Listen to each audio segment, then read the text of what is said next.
دوستان عزیزم، درود و مهر. امیدوارم هر کجای این دنیا هستین حال دلتون عالی باشه. این غذایی که میبینی با یه روش و پخت کاملا متفاوت درست شده، اما نتیجهش فوق‌العاده خوشمزه است. اگه دنبال یه دستور سریع و متفاوت هستید، این آموزش رو از دست ندیم. بریم که با هم دیگه طرز تهیه‌اش رو ببینیم.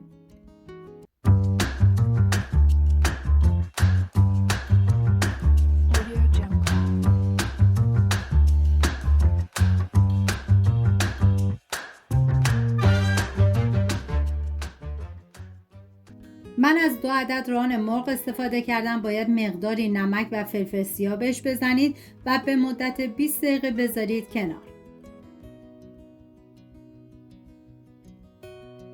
بعد از 20 دقیقه داخل تابه مقداری روغن سرخ کردنی ریختم. بعد از اینکه داغ شد مرغ‌ها رو داخل تابه میچینم و زمان میدم تا مرغ‌ها سرخ بشه. بعد از سرخ شدن از روغن خارج میکنم.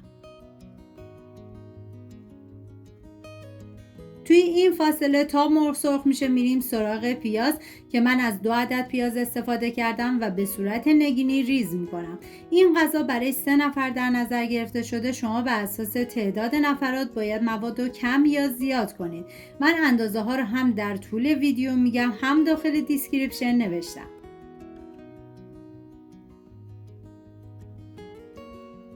3 حب سیر رو با دنده ریز رنده کنید. سعی کنید که حتما از سیر تازه استفاده کنید چون عطر و طعم این غذا رو فوق‌العاده خوشمزه تر میکنه.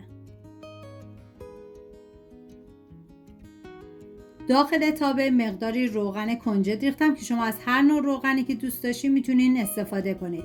بعد از داغ شدن پیازی که ریز کردم و بهش اضافه میکنم. هم میزنم و میذارم تا پیاز صف بخوره.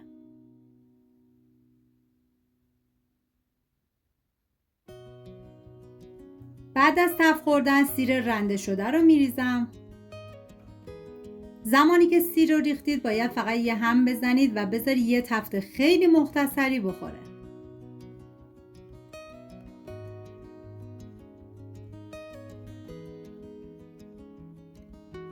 یه قاشق غذاخوری رب گوجه فرنگی رو بهش اضافه میکنم. هم میزنم و میذارم تا رب تفت بخوره.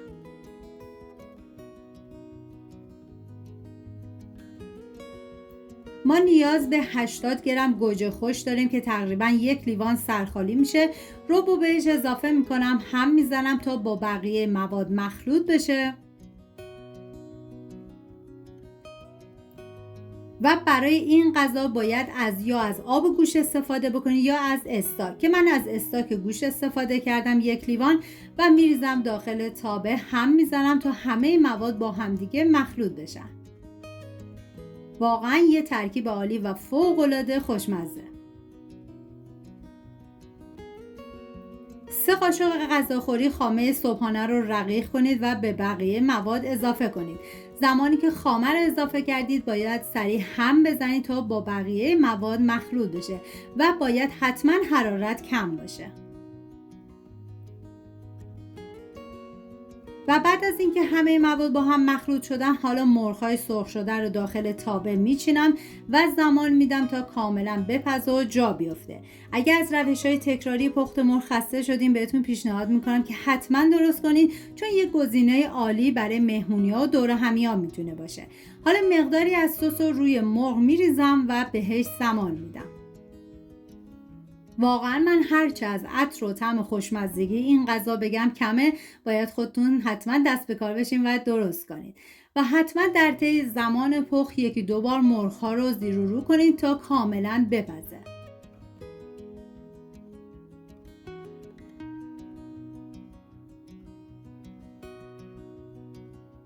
ما برای این غذا نیاز به ریحون تازه داریم که من از 1 دسته استفاده کردم و ریز ریز خوردش میکنم و سعی کنید که حتما هم از ریحون تازه استفاده بکنید چون عطر و طعم این غذا رو فوق‌العاده خوشمزه تر میکنه. و بعد باید 1 ربع آخر ریحون رو بهش اضافه کنید و بذارید 1 ربع دیگه بپزه و بعد غذا دیگه آماده است.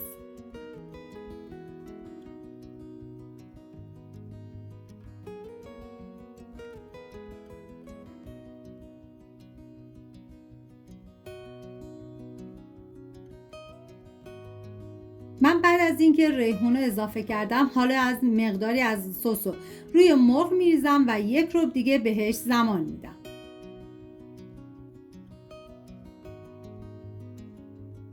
واقعا جای تک تک شما دوستان عزیز خالی.